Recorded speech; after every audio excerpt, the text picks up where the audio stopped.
El que hem treballat és directament aquí a l'hort, quan vam plantar o es van plantar les pastanagues en la construcció de l'hort. Vam estar tot 2 trimestres sense cuidar-les perquè no hi podíem accedir, i quan vam tornar al mes de setembre, que ja podíem accedir a l'hort, vam venir amb els nanos de P5 i de primer i vam mirar el que hi havia. I llavors, clar, hi havia pastanagues per tot arreu perquè havien crescut com havíem volgut, diríem, perquè ningú havia fet res. Hi havia enciams, teníem cols, teníem blat, perquè havia germinat la palla que havíem posat a sobre. I llavors vam començar a collir i veiem que hi havia pastanagues. Llavors, allò era com màgia, perquè ni les havíem plantat ni res. I llavors, clar, van començar a sortir preguntes de com havien vingut aquestes pastanagues, com s'havien plantat, i vam fer tota una mena de memòria del que havia estat passant.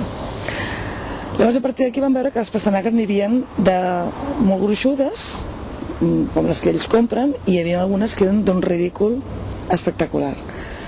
I aquí van començar les preguntes, perquè unes creixien més, les altres menys. Es deien, no, és que unes estan malaltes, l'altra no, perquè aquesta és la mare i la filla, perquè és que sempre a aquestes edats acaben fent pares, mares, germans i fills amb tot.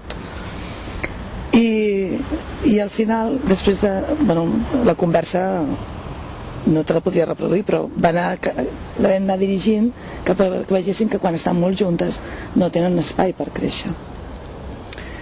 Aquesta va ser la primera feina que vam estar treballant. Llavors vam estar menjant unes i altres. Les més gruixudes veien que tenien una ànima forta com de fusta dintre, llavors veien que les que no eren tan gruixudes doncs els era millor de menjar. I l'altra part que vam fer va ser que vam treure herbes, i llavors tenim unes herbes que la seva arrel és com la de la pastanaga, però d'altres colors, però és idèntica. I a més les pastanagues, com que feien molts mesos que estaven plantades, tenien peludes com una mala cosa. Llavors clavien les pèls de l'arrel ridiculada, i llavors vam estar agafant-les i vam estar fent comparacions fins que vam poder-se fer la pregunta de que el que menjaven de la pastanaga era l'arrel, perquè ells la pastanaga per ells no és una arrel, no és senzillament més que un fruit, perquè mengem fruits per definició. I llavors, l'altra feina que vam fer va ser aquesta. Després teníem pastanagues espigades i enciams espigats, i per tant tenien llavors, i llavors vam fer la collita de les llavors, que és com ens trobem ara, que abans hi comentava Germán, que aquí el que hi ha ara és una trobada de pastanagues i algun enciam, perquè quan vam collir les llavors van caure llavors a terra, però això clar, ells no ho tenien previst. Els nens tenien claríssim que les llavors que havien collit eren totes les que hi havia, i les tenim en capses, les tenim guardades al laboratori, però van caure a terra i ara els hi han germinat. Llavors ara van descobrint, i han fet tot el cicle una altra vegada, i llavors això ho hem vist també amb les faves. Totes aquelles faves que tenim allà són plantades de les faves que vam collir. Llavors han tornat a fer la volta, i amb els nens de cicle inicial van veient que és un cicle que poden fer sempre, i llavors es van plantejant fins quan podran fer-ho, no? I és a través d'anar-se fent aquestes preguntes que van ells elaborant també tot el procés. Quina és la... Aquestes que he trobat, de fet és que fa moltíssims anys que treballo amb preguntes, justament perquè quan dius que quan treballes amb els nens és a partir dels seus interessos, no hi ha millor manera que a partir dels seus interessos que les preguntes que ells es fan.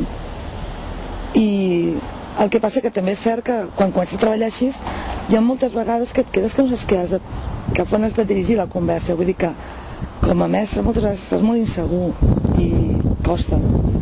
El que passa que després ja és un hàbit que potser si em fessin treballar d'una altra manera ja no ho sabria, però realment veus que l'atenció i l'interès el mantens sempre, però sempre, perquè és que clar, és allò que es van preguntar, i el que no es pregunten ells es pregunten els altres, això per una banda. I l'altra vessant que es trobo superinteressant és que allò que es pregunten ells entre iguals s'aprenen, és a dir, si jo els hi faig preguntes i els hi faig pensar i els dirigeixo, ja sempre se'n queda algun pel camí. Però quan es pregunten ells fan més cas als companys. les respostes les donen com més bones i les preguntes també són més vàlides, les seves, que les nostres. Però quan entres en aquest joc de conversa amb preguntes, acabes veient que realment els profits que en treuen és que són molt més grans. Per exemple, amb aquest tema de les preguntes del cicle que us deia abans, de les llavors, hem introduït la llavor, l'apadrinament de la llavor de faves, l'hem introduït així, de dir, aquí ho hem fet moltíssimes vegades, doncs hi ha uns pagesos de, no sé, Manresa, les llavors que tenim, que han fet el mateix, però aquests pagesos ja fa molts anys que van morir, els que van començar-ho a fer, i ho feien quan encara no existien els tractors, i allò, tirant més enrere que segurament la realitat d'aquelles llavors, o des del moment en què es van recollir. Però llavors ells entenen que ho han fet moltíssimes vegades i van comptant els anys, les vegades que ho han pogut fer, el de fer tot el cicle de la fava, i que nosaltres també ho farem, no? Vull dir que, però tot això perquè ha sortit d'ells. Si jo els hagués dit, venen unes faves que han fet no sé quantes vegades, i això de què m'està parlant? Perquè no hem d'oblidar que tenen 6 i 7 anys només, i el seu històric és molt petit.